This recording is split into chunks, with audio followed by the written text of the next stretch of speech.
Okay, so we have 20 people. I guess we can start. Aloha and good morning, good afternoon, good evening. This is our second round. I will be your host. Welcome to the Chez Alex, my cafe. Grab a drink of choice or whatever you are drinking at this time of day. Last time we had a pretty good session, and I'm excited today to welcome some of the what I call the high priesthood in our profession. Here is Grady, Kent, Beck. Let's see who else. I'm sorry if I missed anyone. Just a little bit about myself, and then I'll give the floor to the panel. Some of you may know I'm a scientist by education and by training. My field of study is biology and more specifically ecology. And I worked on my master's degree in so-called numerical ecology, which basically study of very complex systems. So naturally, I'm very drawn to this new society of minds, as per Marvin Minsky, the agents and how they mess around and orchestration, etc., which I think is pretty much sounds to be the topic of this year, 2026. Last year was, the big announcement about agents and agentic programming. And that prophecy came true, I believe. A lot of us here on the call are messing with agents, and now we're discovering that this is a huge management problem. Some of us have already experienced managing teams, and we know it's like herding cats. And maybe agents are also herding cats. I am very enthused today to have Grady on the call because I think I'm hearing a lot from my colleagues and friends that gloom and doom. Oh my God, what are we going to do? Is my career over? This, the genies, as Kent likes to put it, they're taking over. All my skills are down the toilet. I think, Grady, you will be maybe bringing us a little bit more optimistic message. I'm referring to your third golden age of software engineering. And I know Kent here is really doing a lot of hands-on, get your hands dirty, roll up your sleeves, and just mess with these guys and see what the genie is doing and how do we tame it. So on that note, maybe, Grady, if you don't mind, I'll put you on the spot and maybe you tell us a little bit about your experiences with these complex systems. Where is this heading? And how is our profession actually not going down, but actually getting better? Over to you, Grady. Thank you. You referred to the notion of golden ages. Oh, by the way, Kent, hey, good to see you. It's been ages since you and I have done the deed here. This is wonderful. You're looking great. Love the hair. So, yeah, there you go. You used a phrase that I've been using of late, the third golden age or the golden age of software engineering. I'm old. I've been around for a while, and I have seen the first two ages. The first golden age of software engineering, I would observe, was the 60s and 70s or thereabouts, in which algorithmic decomposition was the one that we tended to focus upon. And there, the fundamental problems were we were beginning to move ourselves away from the machines, a little further away from them, because the systems we were building were far more complex. This was the age of the so-called software crisis, as was named in the NATO conference, although the notion of software engineering was probably coined by Margaret Hamilton much earlier than that. So the dominant problem there for software engineers was one of this growing complexity as we were moving up ladders of abstraction. And the next golden age, which Ken and I were playing about in, was we saw a shift because there were a few forces at play. First, we were moving away from mainframes to mini computers and microcomputers, and now the personal computer. We had distributed systems. You should all ask yourself, what year did you first get your email address? For me, it was 1997, when it wasn't even the internet, it was the ARPANET. We had a little You mean book of 87, Grady? yeah, sorry. You meant 87. No. Yes, 87. Thank you. 87. Sorry. No. Sorry, I'm even totally wrong on that. It's 1979 is when I got it, when it was still on the ARPANET. Yeah, Oh, we had a little book. We had a little book of maybe a few hundred pages that listed the email address of everybody in the world. This is when it was still the ARPANET. Anyway, things were changing because we were moving to distributed systems. It made sense to put a lot of computers together. And so the nature of complexity was changing. It's also the case that we were moving software intensive systems out of the raised floor areas to places where anybody could write software. This is the days of later on Visual Basic and the like. And so software was now in the hands of not a few thousand priests, if you will. In fact, it was called the programming priesthood. It was now in the hands of millions. So we saw a shift at that time as well too. I would observe that we are probably in the third golden age, and it's not that it's just happening, but I would suggest it's probably happened a while ago as we started seeing the shift from really building individual systems to the place where we have lots and lots of frameworks. If I were to do messaging in the past, I'd have to roll it my own, but now I can go to a library. It's a shift again up from operating systems. And so the problem here became one of a systems engineering problem of me as a software engineer putting all these things together. And we had an abundance of riches. There were so many things we could do, but we still had the presence of increased complexity. I think that what we're seeing with agentic systems, I use Claude all the time, and I've been using it on Python, Swift, PHP, JavaScript, and it's wonderful. It's like having a pair programmer here that I can, say, hey, shut up, and I'm going to bed now. You go do some other things. So it's wonderful having it around, and it's accelerated things for me. I don't view it as a threat, however. But I think these things are a symptom of what's happening and a natural consequence of this third generation, because it is in many ways just another raise in the level of abstraction. All the history of software engineering is one of rising levels of abstraction, and that's kind of where we are. When I tell Claude, I'm thinking of this kind of thing, I'd like to sort of shape it like this, I'm speaking in the mental language that I always have spoken of in the first and second generations. And now the distance between me and what my tools are doing is much less, and the cognitive load on me is much less as well. That's why I'm just jazzed about it, because now I actually have more time to write the things I never would have had time before. So it's reduced the cost of development for me. There are risks, we'll get into those, but I'm having a lot of fun. Excellent, great, great. Thank you very much. Kent, do you have anything to add to that? I'm really curious to hear your thoughts. 1984 for my first email, and I remember having to string together sequences of hosts that messages would go through. Yeah. So I use the term augmented coding because I want to center the person and not agentic, which I think centers the machine. For me, the last 20 years have been extremely frustrating as a programmer, because just trying to get compatible library version, forget it. And now that's just gone, mostly gone. Yes, yesterday trying to get a GPU running in the cloud, separate story. But mostly that kind of stupid frustration is gone. I think of this as of coding with the genie as an exoskeleton. I'm doing the same movements, but I'm just way stronger than I'd be without it. And so, Grady, I don't know about you, but I've got 40 years worth of, that'd be fun. Why don't I write a database from scratch? Now I can. So I have a project to re-implement Smalltalk, a persistent Smalltalk from the ground up, from the VM on up. I wanted to do this since 1985, and just what a lot of work.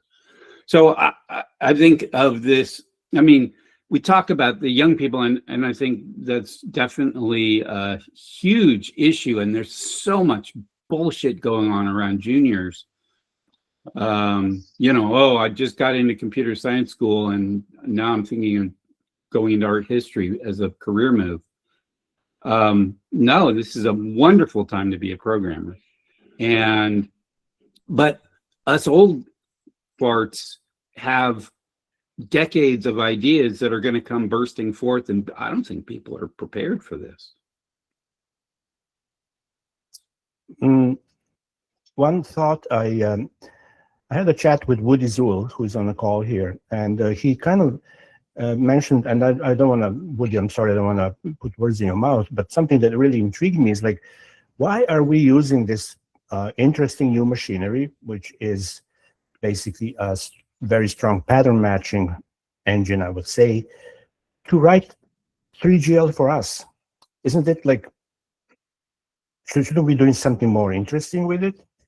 I mean, 3GL were invented for us humans to have code as text so that we can grasp and understand what's going on, but machines don't understand text. And so there's always been this kind of a frustration in my mind with, I go in and I change the text and nothing happens. And I have to go through the, jump through the hoops, go through the pipeline until such time when I actually learn whether my change did something I intended it to do or did something else or broke something.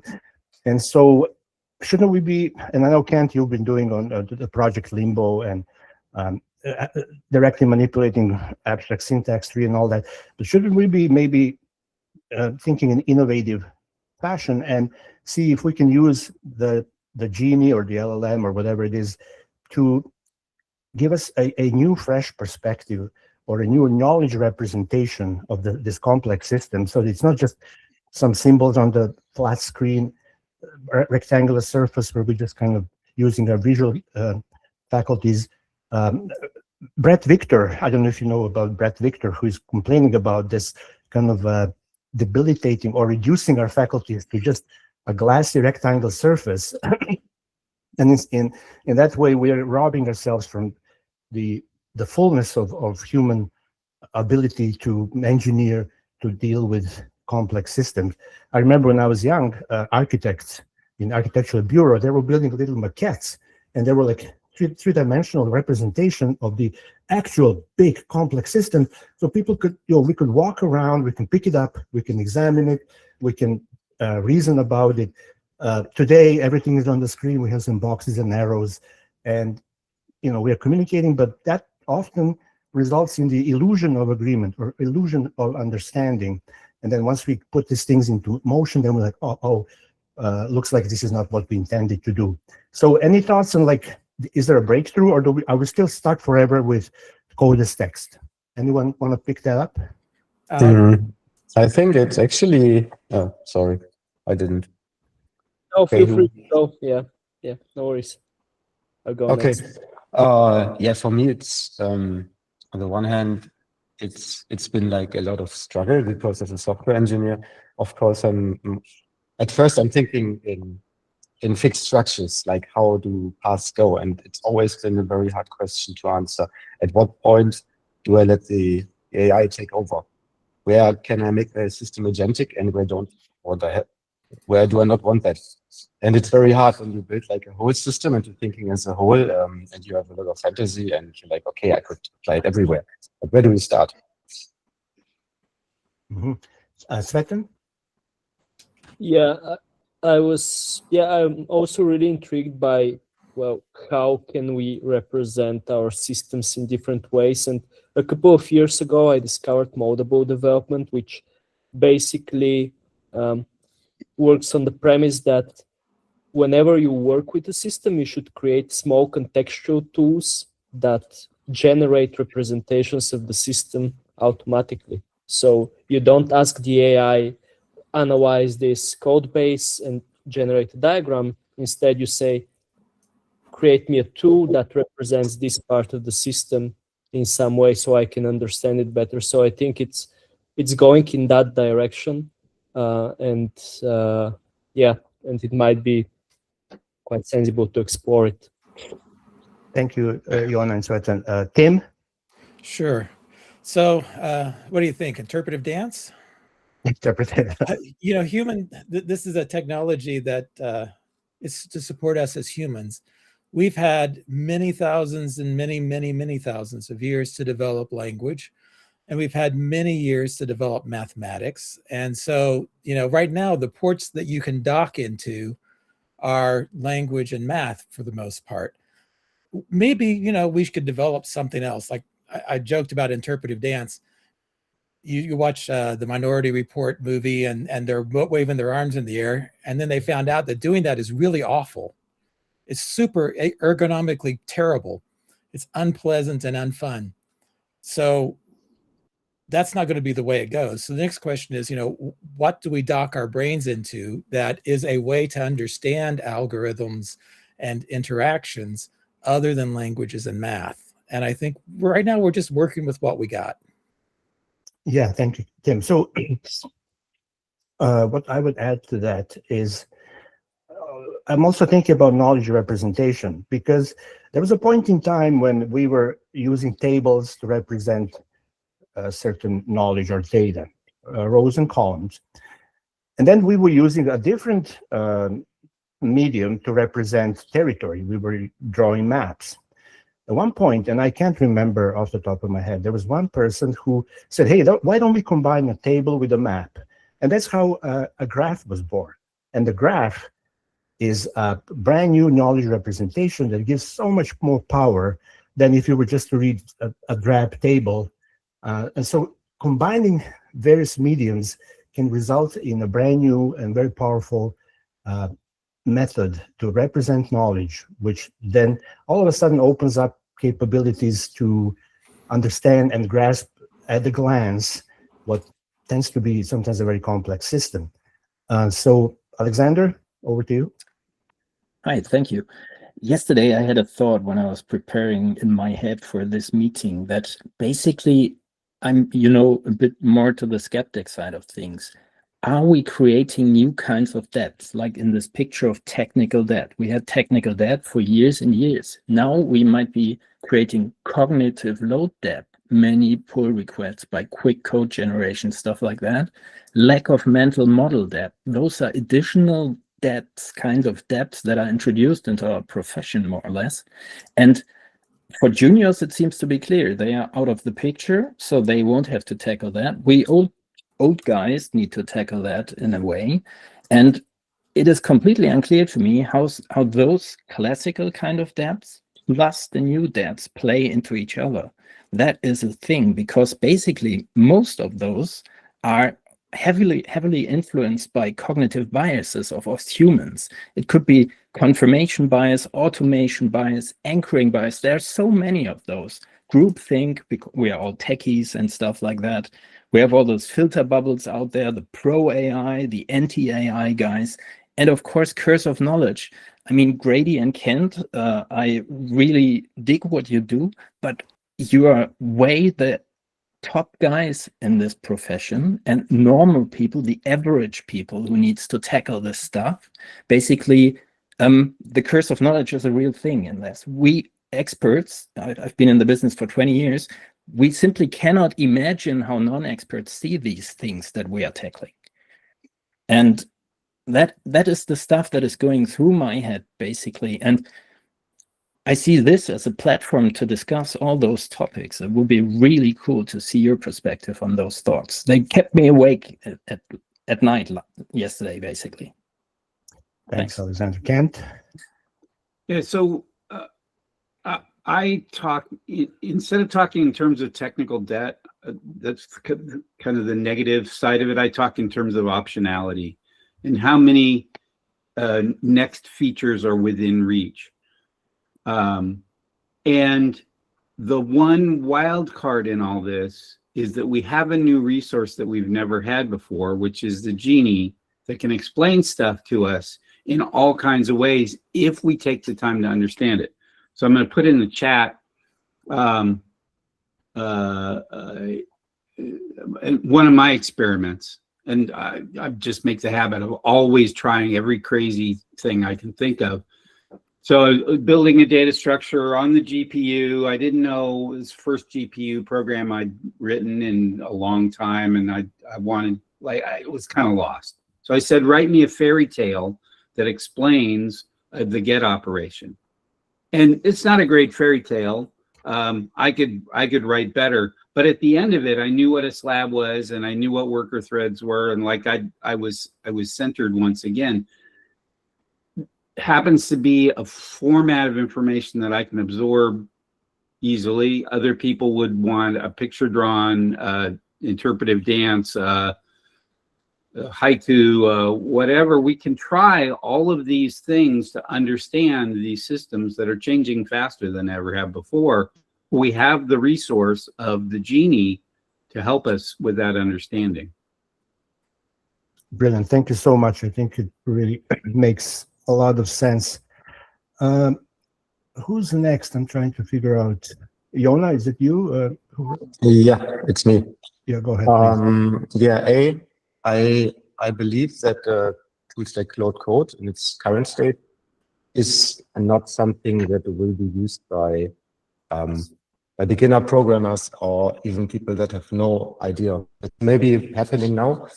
I believe in the future we're not gonna get more technical debt, but less, because we can now put like the best practices into guardrails, so the tools will actually help us tackle technical debt. And I mean, how much technical debt do we have now, and how much would we really have to have? If you just look at the basic structure of the things, it just used to be like a time problem. You didn't have the resources to tackle everything. You in a business, you can't even fix your CI to make sure that your AI doesn't break anything. Nowadays, you can just, before you even start coding a project, you can set up the whole project, make sure that all guardrails are in place, and you are sure that nothing is going to get messed up. Thank you, Yona. So yeah, you touched upon something, and Kent also did. Again, I've been in this business for 36 years. My biggest frustration is always the lack of feedback.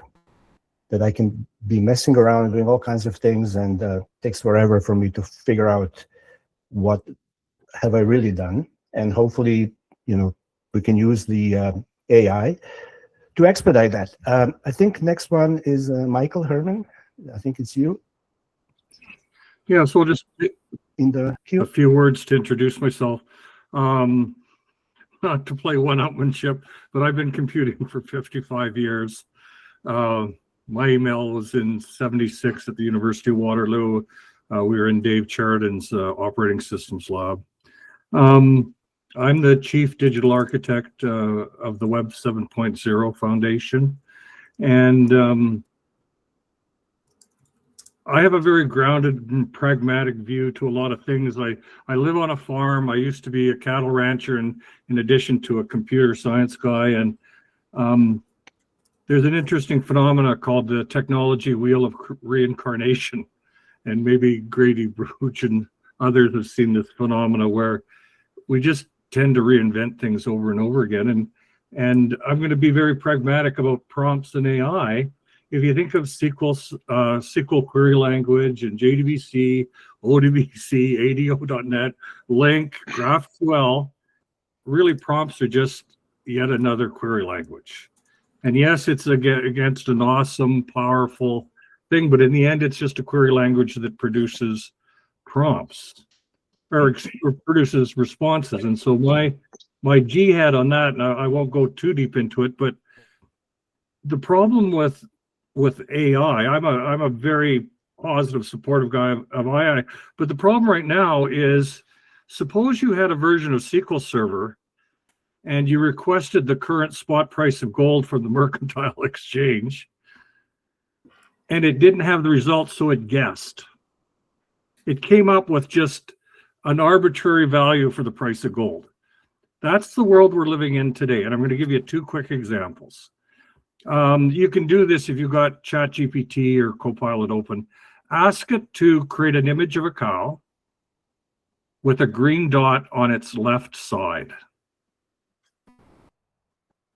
An image of a cow with a green dot on its left side. And I'll just leave you for that for a moment. The other one is, I'm getting very deep into PowerShell. We're related to Web 7.0, and I wanted a book. And it recommended a book and two co-authors and reviews and stuff. The book didn't exist and the authors didn't exist. And the point of that example is, between the LLM and me, there should be something that's doing what's called verification first. There's no reason why it should be presenting me what I call knowable lies. And the saddest part is in ChatGPT and in Copilot, there is a feature called verification first that you can turn on with a prompt. You can have Copilot verify all its answers before it gives them to you. Why isn't it on? Because it's very, very expensive to, in real time, check those answers, you know, going out against Amazon and all the libraries in the world to find out if that book exists. So here we are, you know, betting this huge future on a technology that doesn't know the left side of a cow from the right side of a cow, and is unable to verify the results that before it gives it to us.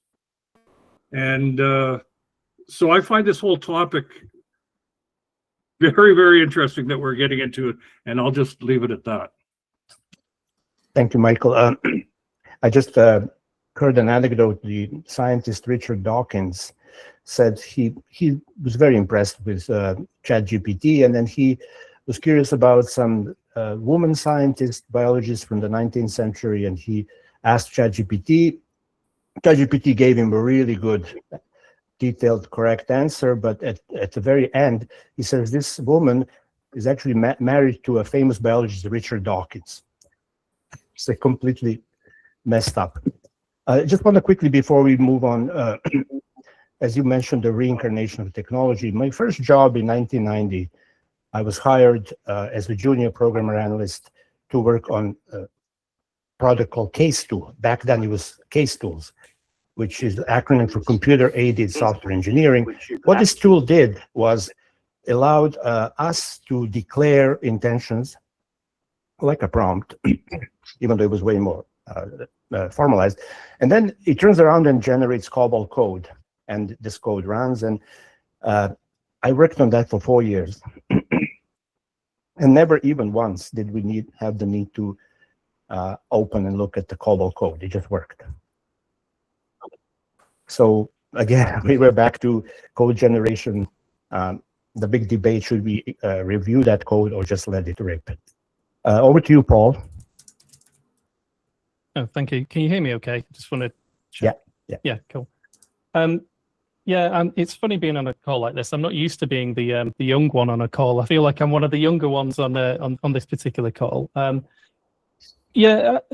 my own perspective, I mean, I've been playing about with mostly Claude over the last few months, and kind of heavily trying to get it to work in a way that's similar to the kind of mental models that I'm used to and that have worked well for me in the past. I know somebody else mentioned mental models.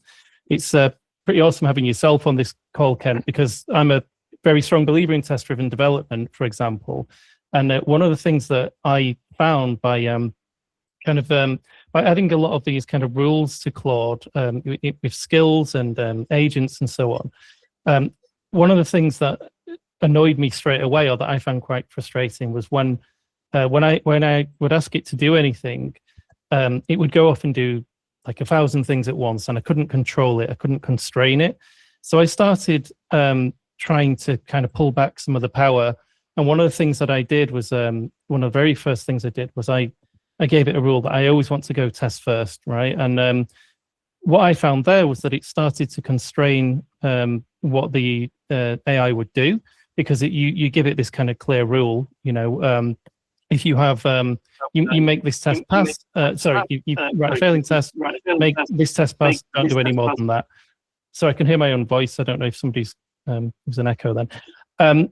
It's fine now. So that seemed to work really well for me. And then since then, I've kind of incremented more, and I try to make it, I force it to work in these smaller increments. And in this way that these kind of mental models that I have, that, you know, that I've had for some time, that does seem to work very well for me at the moment. But I do wonder whether this is me just kind of trying to force it to work in a way that I know will work for me, whether we can, you know, there's more powerful ways of potentially using it down the line. And just while I'm talking as well, one other thing I just wanted to mention, people mentioned about new juniors, people new to the industry. And that is an area that worries me right now, because to give you some context, the team I'm working on now, we're heavily investing in AI, in Claude, and these kind of workflows. And we've had a massive boost in productivity in terms of, you know, code and things that's actually working. And it does make me worry a little bit that people new to the industry could end up in this position where they feel pressure to perform really quickly right from the very beginning, because if they're joining teams with people like myself and others, who have that experience, and it also discourages deep learning, I think. But I guess there's a question there: do you still need to deep learn the underlying concepts now? How much longer are we going to need to do that? Quite a lot, quite a lot there. But the junior side does worry me right now, like how it's going to look for people joining the industry now. That is something I do worry about. Thanks, Paul. I share your frustrations. But it's the Genie has been trained on our patterns, and I find as I'm managing teams of developers and also doing introspection, we are really we have propensity to overbid on work. Everybody wants to grab more and do things, and I find that those Genies are also very eager to just go and do a whole bunch of work, and it is a challenge to keep them to curb their enthusiasm. Alexander, over to you. Yes. Two things chimed with me. Jona, you said basically about the technical debt that we accrued before AI. I think that was because we optimized for the wrong thing, for speed and not for quality. And now we have a machine that optimizes for speed, like code generation. Kevin Henney once said, and I will never forget that, code generation, doing the wrong thing faster, possibly. And the other thing that chimed with me was Michael voice. The other thing was the picture of Jenny that Kent used. The Jenny brought more than we asked for. You had your 3 wishes, and the Jenny turned it against us in the end. It's something that came up with me. The story is classic, of course, and the picture of a Jenny might be dangerous. That's my take. That came up in my system when I heard it. Yeah, but we love that metaphor, because it's like you just rub the bottle and your wishes get fulfilled. Grady? I'd like to react to a number of things. Alex, it may surprise you, but I'm getting feedback as well too. Someone needs to mute. People mute, Thank you. please. Alex, it may surprise you, but I'm a fan of visualization. I think it's a great idea. And the notion of looking at systems from multiple points of view has certainly proven effective for me. So I think that's great. I myself have been exploring getting feedback again. There we go. I myself have been exploring how does one visualize large neural networks. There's an interesting, if I were younger, I'd spend a year on it and start a company, but I don't have that time. Michael, I'm sympathetic to your observations with regards to large language models. If you follow me on Twitter, you'll see I've made a lot of enemies of the fans of large language models. Jan of Meta has blocked me because I called him out on his bullshit some years ago. In fact, speaking of that, when I'm polite, I speak of large language models as unreliable narrators. When I'm impolite, I view them as bullshit generators at scale. That's the problem. The difference, however, in our field is that we have a closure, meaning that the results are easily verifiable, which is one of the reasons why I think why things like Claude are gaining traction, because the feedback from them is immediate. You can test them and they test themselves along the way. So I think that's great. Paul, I wanted to follow up on you. Yes, I'm concerned as well. I have a lot of people coming to me saying, oh my gosh, my career is over. I'm having these existential crises. As I said at the beginning, I think this is a wonderful opportunity for me to do things that I could not have done before. My bandwidth has been increased, my productivity has increased, my cognitive load has decreased. So what do I worry about? I worry about the fundamentals, and those have always applied. We're in an engineering discipline, and the engineering discipline behind it has not gone away. We like to build, systems with low, good coupling and cohesion, simplicity, all these kinds of things. That's not disappearing. I am sympathetic, though, to your observation with regards to de-skilling, because we've seen this already happen in other industries. The legal industry, in particular, has been lamenting this because as you get, more automated techniques, used to sit in the libraries and get the law under your fingernails. That's not happening for that industry. The same thing is happening for us as well too, where a junior developer can become immediately productive and not have to worry about these things. So this would be a problem. Last story, and then I'll shut up. There's a parallel, it seems to me, in our industry and what happened in the civil engineering industry. Frank Gehry, brilliant architect. You may have seen some of his work, such as the Disney Concert Hall. That particular type of architecture was simply not possible to have been built without AutoCAD. AutoCAD brought to that world the ability for people to visualize it. Frank's first vision was just literally a sketch on the back of a napkin for what he'd like it to look like. But to turn that into reality without those tools would have been impossible, because it required a tremendous amount of engineering of these structures and the aluminum or whatever it was, the stainless steel and all that, and to test it against wind and earthquakes and all that would have been economically prohibited in its time. But the introduction of tools like that made it possible for new forms, and thus bringing together our imagination closer to implementation. That's why I'm so excited about all this. Thank you, Grady. I really appreciate you bringing all these, wealth of knowledge from other areas. Like I say, I think the power of combining different knowledge representations into a brand new kind of, I don't want to say vista, but representation may open up roads to new ventures. Woody? You're on mute, Woody, sorry. Yeah, I just asked, am I muted? And of course, you couldn't hear and tell if I was saying that.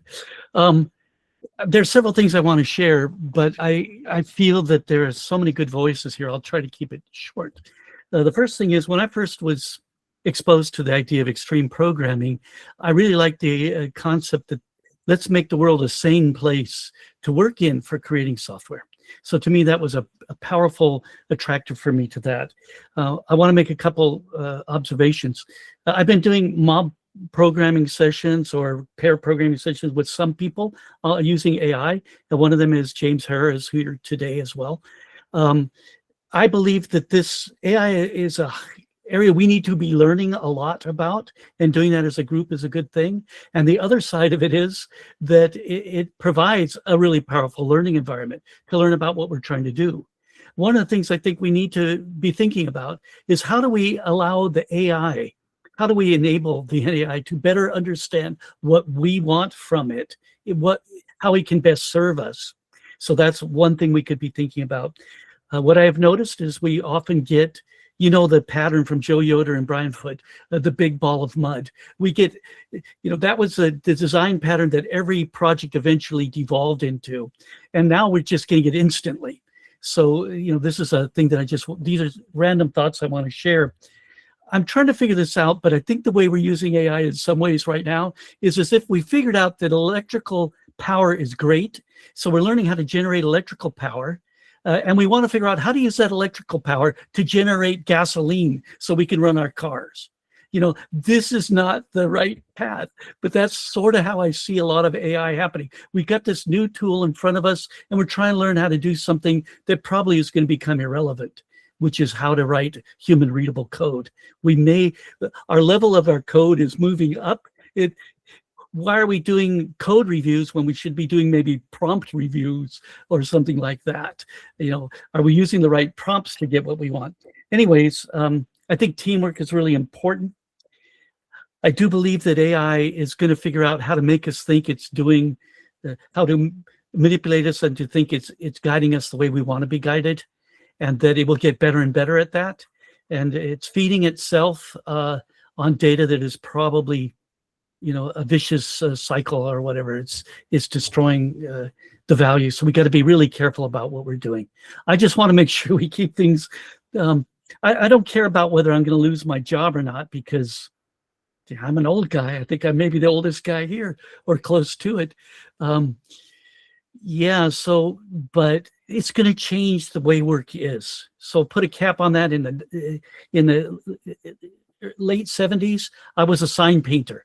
And I realized that computers were going to take over the sign industry. I better learn about computers.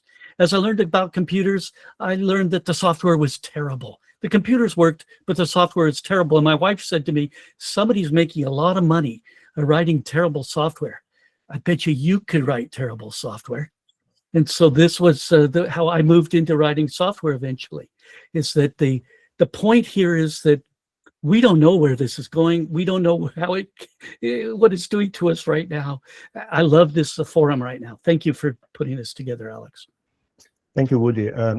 And you hit the nail, as far as I'm concerned, is the pattern keeps repeating. I think we like humans, we like to drag things to the level of whatever is familiar to us. Give you a quick example. When steam engine was discovered and started the Industrial Revolution, pretty soon people figure out, hey, if I put the steam engine on a cart, I can actually have it, a locomotive, drive the vehicle. And that was a big success. So the next idea, somebody said, why don't we put steam engine on a boat and drive the boat? So, but the first iteration was hilarious because the steam engine was actually powering oars, which is the stupidest approach. But this is a familiar territory. Until one nice day, some ingenious engineer figured out, no, why don't we put propeller at the back of the boat? And I think we need the equivalent of a propeller with the AI. So something that coming out of the left field, nobody's ever seen that coming. We all want to drag it to our computers. Basically, even to this day, we're just emulating paper pushing processes. We're emulating, it's like a fast typewriter. Still to this day, many apps are just like pushing paper workflow, which is hilarious. Like, why do we have to be enslaved by the models that used to work before we had computers and networks? I'm going to shut up and over to you, Gregor. Thank you, Alex. I really liked what you said, Woody. And I also heard before someone talking about feedback, and it reminded me about a discussion I recently had about batch size. And I think this is a really interesting topic to me, is you can produce lines of code so cheap and so fast, and you can do within hours what would otherwise have taken weeks. And because of this, I would just like to throw in a question to some of the experienced people here. I see a lot of spec-driven in waterfall way with big design up front and large batches. And I'm curious what others think about this.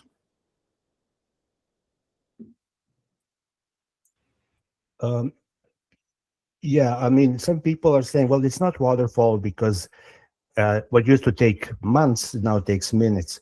But it's not, I don't think it's about speed, it's about batch size, it's about the blast radius. And I'm with you, Gregor. I don't think that's necessarily a good approach, but the jury's still out. We now have Paul again in the queue. It's interesting. There's a few things to respond to there. I mean, the first question there about spec driven, it's funny because I still have this model and it's still working, seems to be working extremely well actually at the moment. This kind of XP kind of model where you work in these really small increments and you try to get feedback early and often. I mentioned I'm making the AI go test first because it constrains the scope. It gives the AI a way to instantly validate what it's done. The other thing, I mean, the thing for me, another thing that I introduced quite recently to my workflow is mutation testing, which I've done in the past, but I actually found that using AI, I can give it specific rules about how to do mutation testing. And that's actually working very well for me because in the past I would run a tool like Striker, which does mutation testing, but it was very slow. And you'd maybe run it once a night kind of thing because it was just very expensive to run. What's interesting here is that AI is able to run mutation testing, but it can take context into account as well. So it can understand, oh well, that mutant survived, but I don't need to worry about that for this reason. Or actually, I found these surviving mutants, and I need to fix those. Just one thing to respond to Alexander on, because you were mentioning this danger. I'm not sure if it was you that used the term "big ball of mud," but you were saying about the danger of just creating a load of mess. what I found so far, anyway, you working in this way, we've been able to maintain those quality standards. And I haven't written a line of code in the last 4 months. I'm still contracting in a gig right now, working on a fintech product. And it's been about 4 months since I physically wrote a line of code myself. But we've never been more productive. And still, we have really good test coverage. We have really good mutation testing scores. And things are working really well for us. Just one other thing to throw out, and then I'll come off. But just in response to yourself, Woody, one thing I'd like to ask everybody is the implications for things like mobbing and pair programming, because we're still, on my team, we still kind of pair and mob it occasionally, but it's a bit weird because the dynamic is quite different. And the rationale that I have for it is, well, we're still knowledge sharing, right? And we are still assessing, what the AI is kind of doing, and it helps us to kind of stay on board. But you do have these moments where, you're on a call like this, pairing with somebody, and then the AI takes 10 minutes and you're just kind of chatting to each other and stuff. I do wonder again, the implications for pairing and mobbing. Yeah. That's me for now. Thanks, Paul. Michael, over to you. Unmute yourself, please. Yeah. So we're talking about all the different legs of the AI octopus this morning. So I'm just going to briefly go into one area, and that's software architectures for creating systems that use AI. It's not about using AI to create systems. It's about building systems that use AI. And one approach we've taken here is we're building an agentic operating system. And I'm being careful with the words. It's not an AI agentic operating system. It's an agentic operating system. And so what are the four sort of intrinsic operators? We've got the concept of decentralized identity. We have authentication. We have secure trusted messaging. And we have voting. And so we can build arbitrarily complex global networks or applications or neuroplexes, as we call them. I just came back from Davos in Switzerland and was approached about building a digital church for 1 billion people in communist China. And that's a pretty interesting use case. But my point is, and it kind of links back to my original comment, that I just see AI as another data access method for doing powerful things. And like MCP to me is I almost use a really bad word. MCP is a really bad thing because they're trying to splice on authentications, trying to splice on authorization, and it's forcing a model that's very AI centric. And I just say, well, if a node in the Web 7 network needs to talk to AI, then it can talk to MCP. But why not just use secure trusted communications, decentralized identity to build this substrate, this platform, that you can layer on AI if you need it. And I'll get off the podium. Thanks, Michael. Yeah, I like your comparison, like building with AI versus building something that leverages AI. Claire, over to you. Yeah, I was really happy to hear Paul mention XP, because the thing that I've really noticed, and I know Kent has talked about it as well, is when you start experimenting with LLM augmented coding, what happens is the LLM is super eager. It's like a puppy. It's like, let me do this for you. Let me build a whole enormous, great, amazing thing for you. And at first it does seem like a whole enormous, great, amazing thing. And you're like, yay.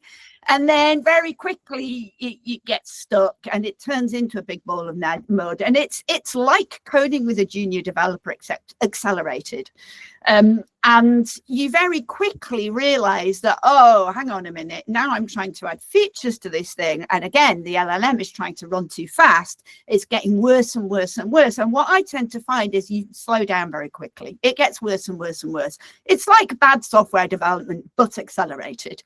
And then you have to dial it back, and you're like, oh, okay, I actually need tests. I actually need to work in small steps. I need Jeep or Hill's idea of many more much smaller steps. I need incremental develop. I need to go back to the basics. And in a way, I think this is a boon for those of us who still care about XP, because it's giving us a good reason to start talking about all of that stuff again. But it's also can remind us, particularly those of us who are like super impatient like me, that actually you do still have to work in small steps. You do still need feedback. You do still need tests. And if you do that stuff, you can move more quickly, but not as much more quickly as the LLM would have you believe. If you try to move as fast as it wants to move, you are going to end up grinding to a halt. And it's really interesting that you get the sunk cost fallacy, but again, accelerated. So you do 3 hours of work with an LLM, you now have a whole solution, but it's getting worse and worse and worse. It's getting stuck in its own mud, and you're like, oh, what I really need to do is throw this away and start again. But it works. And I've spent 3 hours on it, and I don't want to throw it away. But you can throw it away. But that's hard. It is hard. And all of those same problems that we've been talking about for the last 20 years still exist, but they get hyperinflated, I think. But I really like the fact that it gives us an excuse to start talking about all of that stuff again. And I think that actually we do all have to remember that there's going to be confirmation bias in us if we are predisposed to like it, because unfortunately we are, as human beings, we like to be polarized, and we're either in the pro or the anti-camp quite likely. I'm still on the fence, but if you're pro, you're looking for confirmation that it's amazing, and if you're anti, you're looking for confirmation that it's terrible. And really, it's somewhere in the middle. It's not as amazing as we've been told, but it's also not necessarily as terrible as we've been told. And behind the scenes, it is just processing all the coding that people have already done. It's just looking at a lot of code that already exists, a lot of which is terrible. And then it's kind of regurgitating that for us, but at a really fast rate. And of course, I worry about if we all keep using it and the AI is the only thing that generates the code, then eventually it's going to eat itself. And then where will we be? But the other thing that I wanted to talk about is that I work with early careers. So now it is officially my job. I'm working with Auto Trader with apprentices and T-levels who are teenagers. So literally yesterday, I was with a bunch of teenagers who are learning to code for the very first time. This is their first experience in a software development environment. And we literally yesterday were having a conversation about what do we do about AI? And there are disagreements amongst our team about how we handle it. I think that genie is out of the bottle. I don't think we can prevent them from using it, but I do think that what we can do is say to them, and what I do is I create deliberate environments where I set it up to fail. I give them exercises that I know will go badly wrong if they rely entirely on AI, but then I can say, okay, let's look at what went wrong and let's look at what we can do about it. How can we improve the feedback? How can we move in smaller steps? How can we rein in our impatience? The last thing I wanted to say was that I do worry that, and another thing that I love to talk about is how insecure people are in tech. And I know in this room, maybe less so, maybe not, because we all still get the imposter syndrome. People worry about looking stupid. They worry about asking their colleagues for help. So they'll ask AI instead. And that does worry me because it means we're not asking each other. And it means we're pretending to each other that we know stuff that we don't. And I don't think that's a great culture. And that's something that I try to fight. And I have been experimenting with pairing. In fact, there's a blog post that I started writing before Christmas, and it's gone to where all blog posts go, somewhere in the sky, which is not anywhere real. But I have been writing about my experience of trying to pair, and absolutely, I have the same problems that have been described by Paul, which is that there are times when you're just kind of sitting around waiting for the AI to do stuff. But I do think it's worth it. And the reason it's worth it is because you do have to rein in the AI. You do have to slow it down. You do have to make sure there are tests. You do have to make sure you're working in smaller steps, which is not what it wants to do. And having a pair helps you to put the brakes on. Just like having a pair helps to put your brakes on, it helps you both to put the brakes onto the LLM, which left to your own devices, you might be less likely to do. Thanks, Claire. This is really good point. I just want to quickly comment. My biggest beef with current Genie in software is, I think it's, maybe I'm wrong, and please correct me, I think it has been trained on the finished product. And so it did not learn about what does it take from ground zero to get to that final state. And therefore, it's very eager to jump right into the finished state, while we all know that nothing happens overnight. So I'm hoping that there is a way to train those models to learn how to go in tiny little steps and do the discovery of the domain, rather than just like, oh, I see this reminds me of that one. I just grab the finished product and shove it in, and that's why we have this big ball of mud. Martin, I appreciate you found it. Martin has a new job, it's super busy, but you finding the time really means a lot to me. Take it away, Martin. Oh, thanks so much. I haven't even updated my LinkedIn profile, but yeah, so I got the vice president job. So I unfortunately don't get the time to code as much as I would like, but I use my genius every day. And yeah, thanks so much. And what a brilliant segue, Claire. And also for mentioning confirmation bias, because I'm going into this with confirmation bias because I was a civil engineer by education who swiftly switched to computer science in the 90s and never looked back. But I think it comes in handy these days. My mental model is you go from a developer and you mention things like throwaway, we're not used to that, and it feels like we built something. I think most developers, and I use that word deliberately, I think we most are used to taking specs and discovery from someone else and basically moving cards on a Kanban board. And I think we need to become engineers. And Paul and others has mentioned a lot about what that means.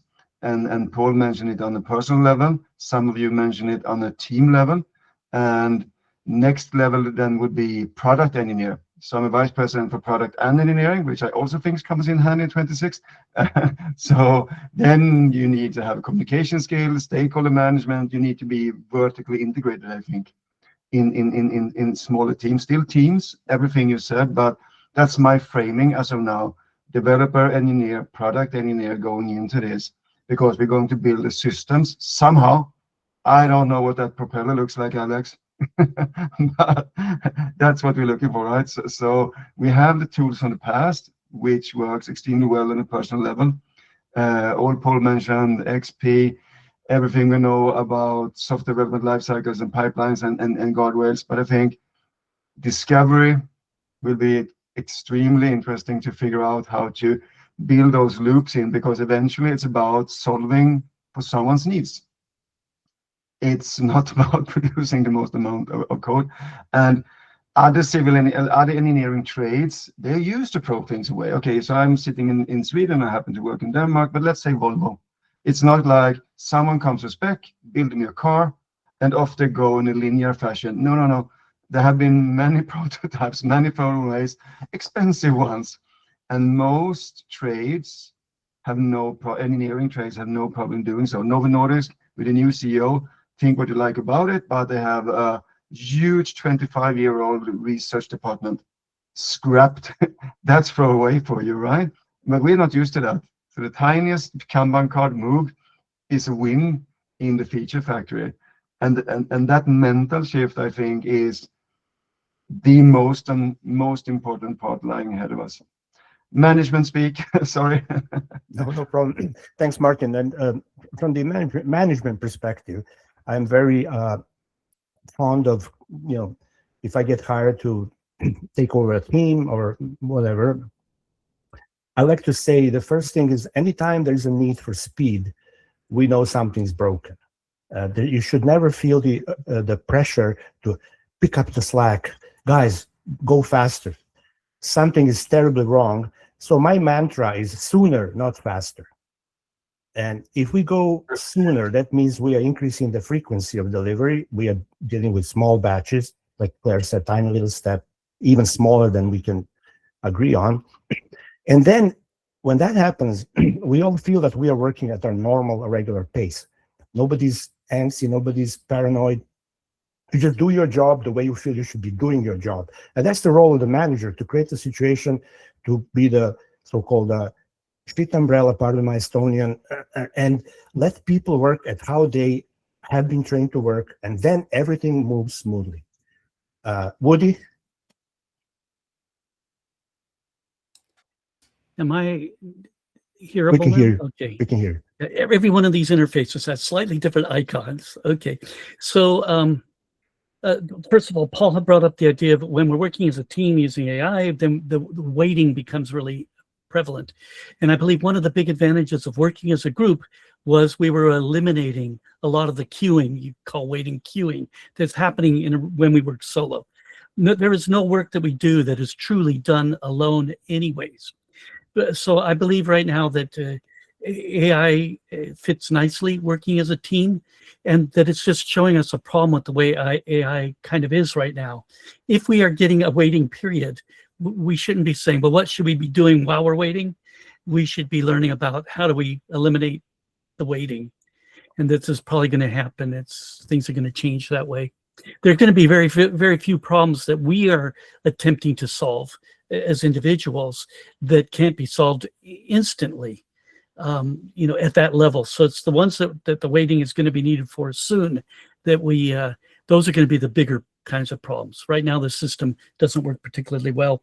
I really liked what, Michael Herman had said about creating systems that are using AI, not using AI to create systems.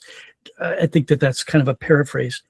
I want to throw a little thing in from Peter Drucker. It's often attributed to Peter Drucker, where he said something to the effect of, much of what we consider management to consist of is simply making it hard for people to work. And so we have a large trouble in every industry with this, that our thinking about how we manage things is actually, we're making the world a more difficult place to work within. And I think we need to really understand this. And I think it has a lot to do with roles, that we even consider that there should be a role of a manager is problematic. To have a role of a programmer or coder, or a role of a tester, or all these roles just simply get in the way of us bringing our capabilities forward. It introduced the idea of departments. It introduced the idea of, hey, that's not my job, and things like that. So I'm just reflecting on some of the things that were said. A quote that I'm going to share from my little brother, who is maybe the most brilliant programmer I have ever worked with. He's just super brilliant. And that present company accepted, because I have a feeling in this room, but these are people mostly I have not worked with. I have worked with Tim Ottinger. He's one of the most brilliant programmers in the world, so I will go along with that.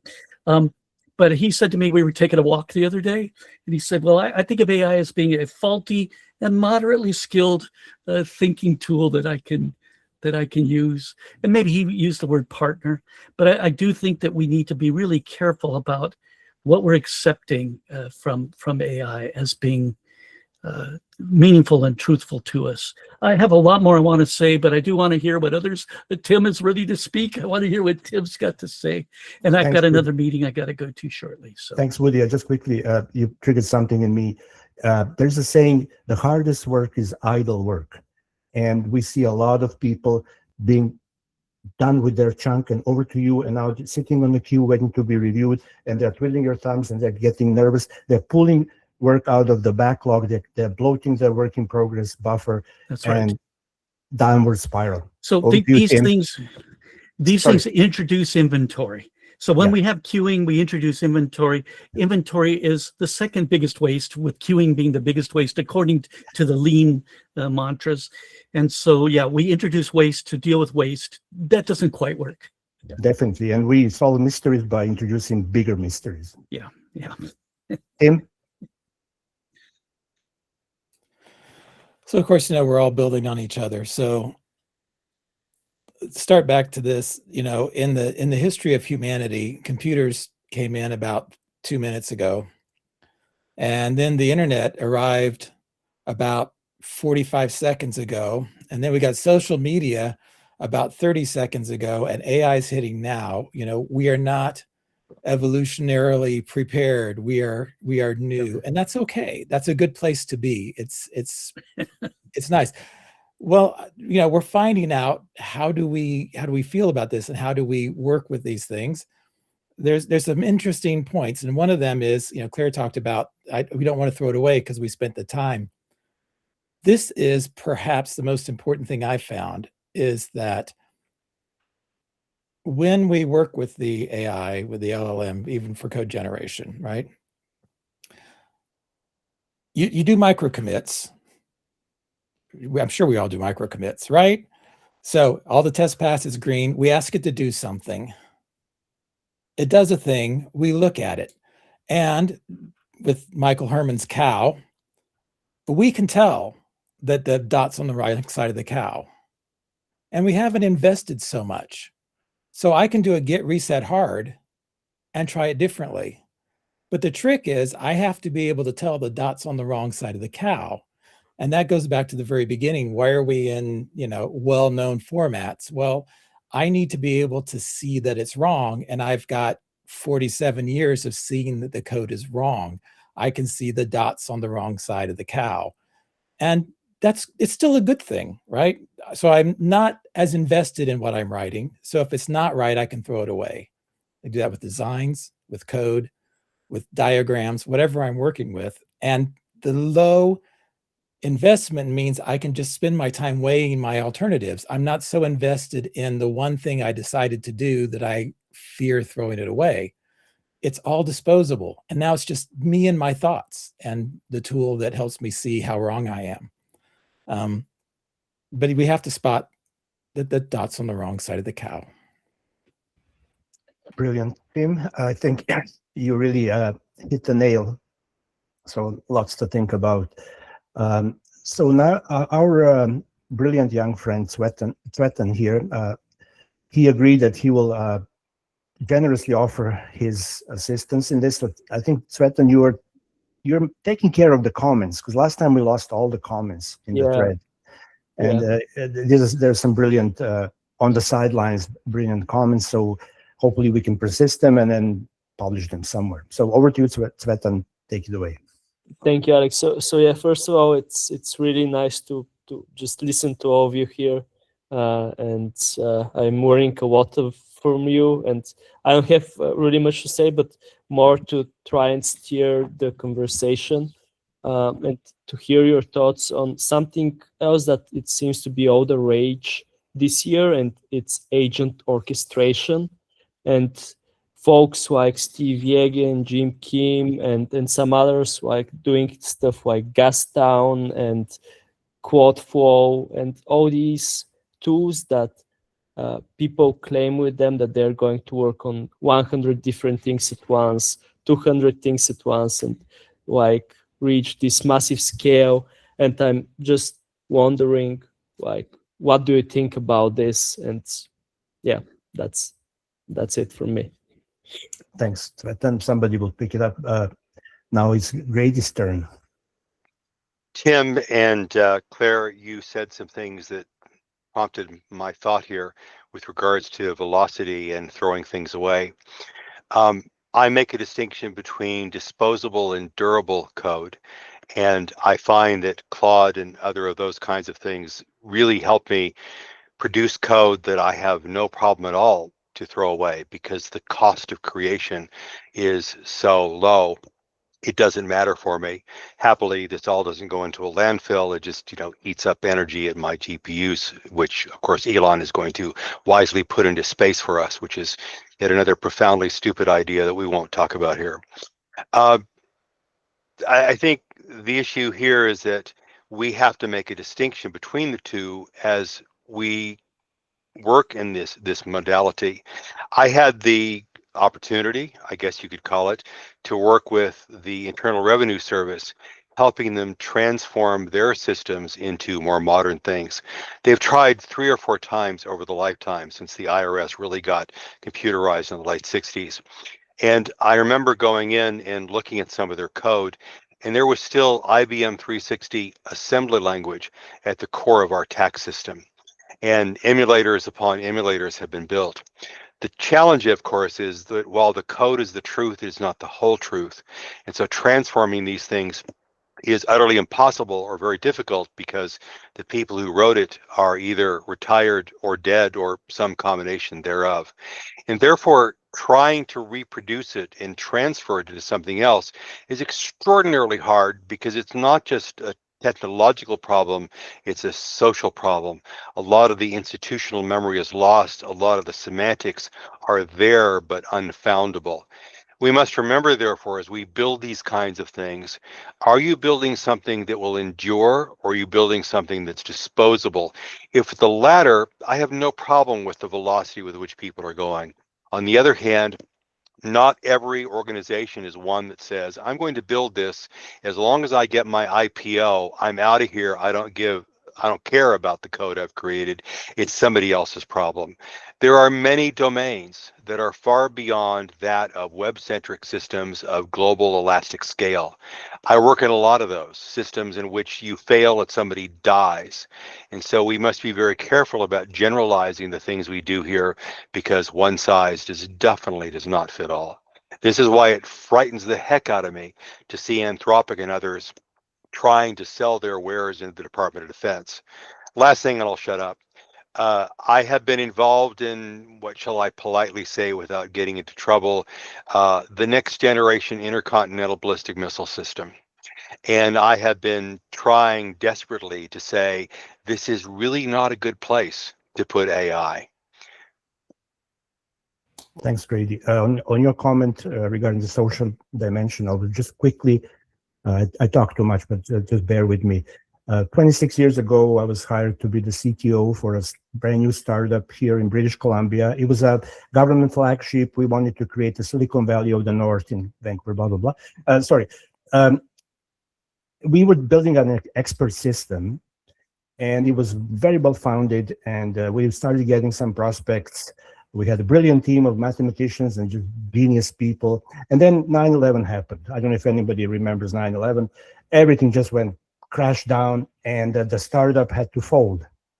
The owner could not continue, disbanded the team. And then because we had a really good product, solid product, he took the source code and started making rounds and offering to sell it. Nobody would touch it with a 10-foot pole. Everybody was asking, where is your team? No team, not interested. So without a team, without that, like you say, Grady, that kind of ingrained knowledge of people who are building this, the source code itself was not deemed as an asset. It was deemed as a liability. And so that was a harsh lesson for me, because back then we were fetishizing the code. We thought code is the most precious thing, but turns out, no, it's the people. Paul, over to you. Thanks, Alex. Yeah, I've been kind of making a few notes as people are talking, so I'll try to go through these fairly quickly. But one of the points that you made, Tim, before, you were talking about how your level of experience, you've been doing this, I think you said 47 years, and you can work in these kind of micro commits, in this kind of micro commit way. You can instantly take a look at stuff, and you've just got an intuition at this point, right? So you can just see it very quickly and, instantly see, oh, this is bad, this is good, I like this, I don't like that. But again, to just kind of move back a little bit on this idea of new engineers and people starting in the industry, and I do worry that people coming into the industry are not going to have the same level of time to learn the fundamentals, because they're under this immediate commercial pressure to deliver, or can be. And I see a kind of almost a paradox right now, because the industry as a whole needs new engineers, and that means that they need the time to learn, and you need to invest in them. But the pressures on individual companies now appear to be moving in the opposite direction, and it's we just need seniors who know how to use AI and can take us to the moon. And so it feels like there's this kind of widening gap. And one of the fears that I have is that one day the people who do understand the fundamentals are going to be gone, and we're going to be left in this weird state where we've got these super powerful LLMs that can do all this kind of stuff, but almost nobody knows how it works or the fundamentals that they're kind of working on. so that's one thing. And then just one other thing to mention as different subjects. Sorry, I forget who mentioned the 200 things at once. Was it you, Svetan? I think it was you. But we were talking about how there's this kind of move towards having agents doing hundreds of things at once. And I suspect, and maybe I am a little bit biased, but I think I'm biased through positive experience in this one. I would hope that, and to back up what you were saying, Claire, as well, about the conversation about XP, it's quite nice to hear this stuff coming back in again, and the fact that because it works so well, and I'm sure many people on here tons of experience with this stuff and know that it worked prior to AI anyway, but we're now seeing that it works particularly well with AI. So I think at the moment there seems to be this tension between people who maybe think more, and again, if anybody in this call doesn't think this way, feel free to correct me, but maybe people who think more along the lines of what people have been saying on this call so far, working in small increments, making sure that your tests are good, pairing where you can, sharing knowledge, ideally involving customers and all, fast feedback loops. And then on the other side, there's people who, are trying to build these, this kind of what's it called, the Ralph Wiggum kind of style thing that can just do, you can just leave it running in the background and it's going to create, I don't know, a NASA kind of, thing for you, whatever, and yeah, my inclination on this one at the moment is that I think that, and I hope that this might be a battle that this time around, the XP has kind of come out on top because it does work and it is so effective. And as I say, that my experience right now is, for the very first time in my career, a couple of months ago, I had a product owner come over to us and ask us to slow down as developers a little bit, because she was a bit worried that we're going to run out of work. And I've never had that conversation before. So yeah, a few things to reflect on. Thanks, that. Paul. Thanks. Yeah, on the XP topic, I just want to quickly add that what I cherish most about XP and why I propose when I move into a new situation is XP gives us the options. And so my promise to the stakeholders, if they hire me to do XP, is like, at the end of every day, we can just say, shake hands and walk away. You have a freaking product on your hands. It's not complete. It's not nearly as bells and whistles, but you have something that you paid for. And I think that's a brilliant invention. I think Kent did it. And it's an amazing thing. And I think AI can help us even further. At the end of each workday, we should have a system up and running and doing something useful. And Laurie, I'm excited that you are joining us, the fresh new face. Can you maybe introduce yourself a little bit, and then over to you to your question? Sure, yeah. Paul, I think you said you think you're one of the youngest. Well, I think Thomas in the comments is 1 year younger than me. Oh, nice. Now, I want to talk about the orchestration platform topic.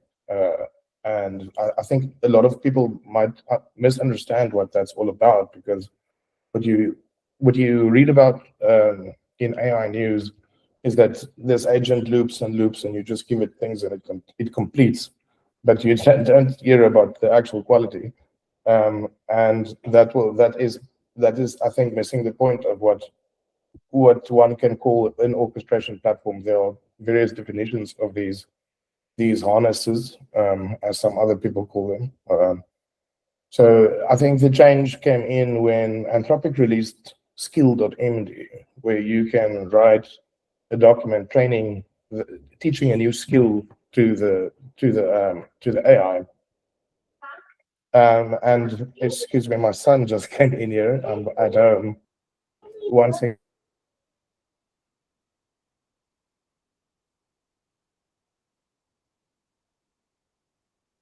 Sorry about that. Oh, no problem. No, sorry. My son was just here. My wife is not here. Thank you, my love. Thank you. So orchestration platforms or harnesses, you train the AI to learn new patterns, basically. And orchestration platform. I'm so sorry. I need to talk to my. I'm a father, first of all, of 2 boys, and currently there's no one else around here. So, I think that's actually more important. I can talk in the comments later. Okay, sorry about that. For the record, I had the same issue with my daughter, by the way, and I've been on mute telling her to. My 8-year-old keeps wanting to come on, so I can improvise. I close my door because I have 2 cats and they like to jump on the keyboard, so they can kill the meeting in no time. I've had this experience before. Michael, can you please take it away? So just a side joke, Alex, do they code better than AI, the cats? Even better than me. They code even better than me. So some of the things that Paul Hammond had mentioned kind of triggered this recollection of mine. I've been writing a lot on LinkedIn about what I call the second Reformation, and that's the signals the onset to what's called the post-anthropocentric era. And post-anthropocentric era is where agents and humans are on par with each other. And if you listen to Elon Musk at Davos this year, he's forecasting, I forget what the time frame was, 2 to 5 years, there's going to be more digital agents than there are humans on Earth. And so it's going to be irrelevant having a human in the loop when it comes to coding, because agents are going to be coding for themselves for software that only they will use. And that's just an interesting thing. And I think it could have an interesting effect on coloring the AI manifesto.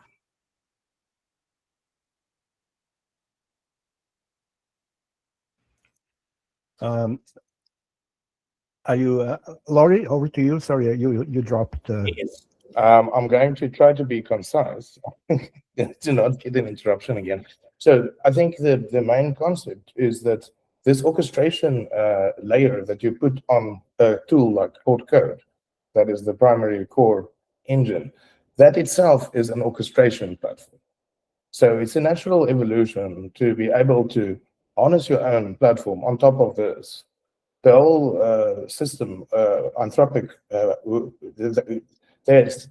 their architecture behind Claude is that it is in layers already.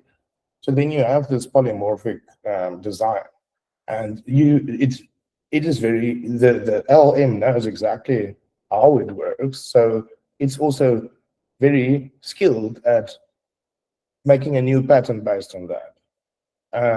But there is something that's important that people might not realize, is that these skill files and people talking about hundreds of agents and swarms going to, like that Claudeflow one, that I think that was one of the first ones that went popular. You can have all of these instructions or to tell your AI to do this, right? Unfortunately, that's not going to help too much, because as you just add more skills, it's going to become a vibe coded nightmare. And so you have to still have the discipline as the human in the loop to also refactor your own orchestration platform. You can even teach it a pattern or encode this inside this whole harness to detect which skills aren't being used, and then take them away, lower their importance value, and eventually they will be auto-deleted by the system itself. So I think the public generally they are not that aware yet of what you are able to do by adding an orchestration layer or different layers that can do different things and also talk to each other and work autonomously, yet you can actually code in gates that are verifiable, testable, auditable. And then the AI will be able to stop by itself and ask you a question. Okay, thank you, Laurie. I feel very elated, happy today. My mentor, when I was studying at university, told me, Alex, if you find yourself in a room where you're the smartest person, get the hell out. So I'm staying here. I met today so many brilliant people. Question is, where do we go from here? I think we've raised more questions than we provided answers. We are at the early stages, blazing the trail. There are some people with brilliant insight. I would like to, leverage the momentum. Woody and I talked last week, and I kind of crafted a little. My idea was to form a guild. I like forming a guild because I think all mature professions should have a guild with a bar of ethical code of conduct. And I crafted a little bit manifesto. Yona helped, and other people helped. But another question: should we maybe create a Discord server to carry on these discussions? How is everybody's appetite for doing another roundtable next Friday or whatever works for you? I find this slot is pretty good. Happy Friday to all that celebrate. And any ideas? Let's talk now. And because I think Grady's going to leave in a couple of, where are we here? A couple of minutes. So I don't want to continue this without Grady because he's anchoring us into this solid, worldview, which I really appreciate. And I think there's gravitas to it that we really need. I want us to project a vendor-neutral, ethical sort of.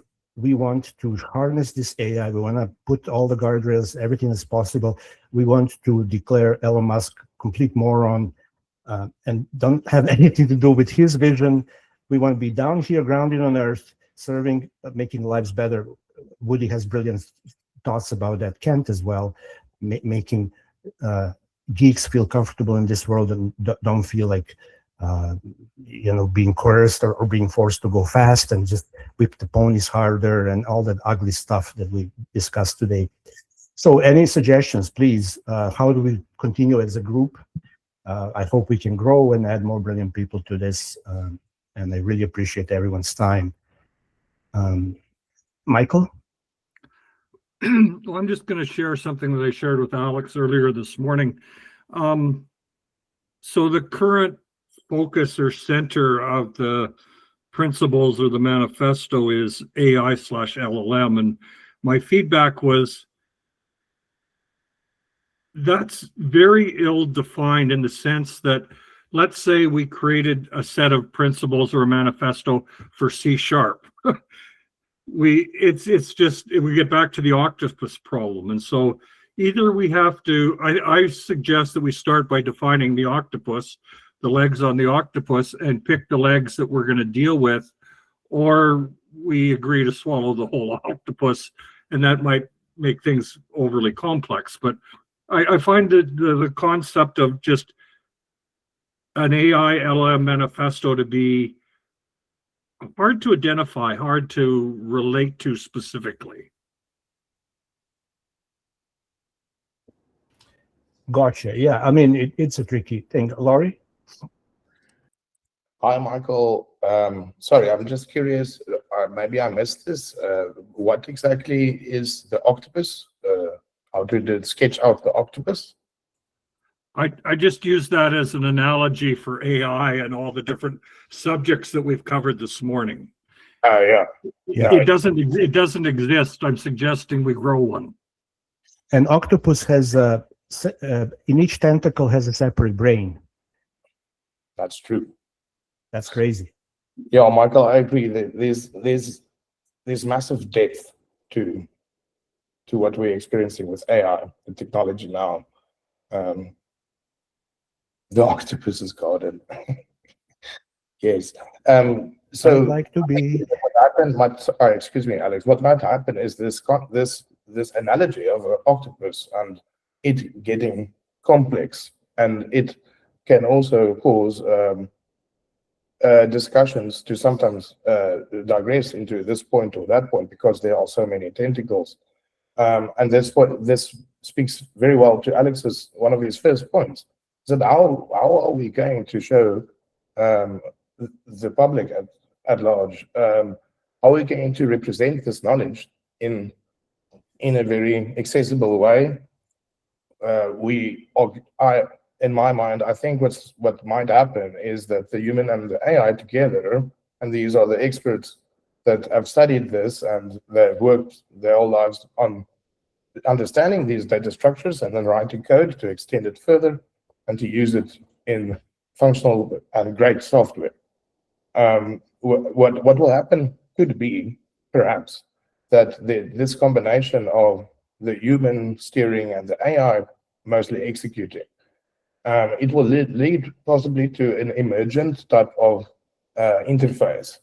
Perhaps, maybe in the future, how the agent would present its output can be based on quite a few conditions, and it could be up to the agent to decide this is how it's shown, and that is what I call emergent UI.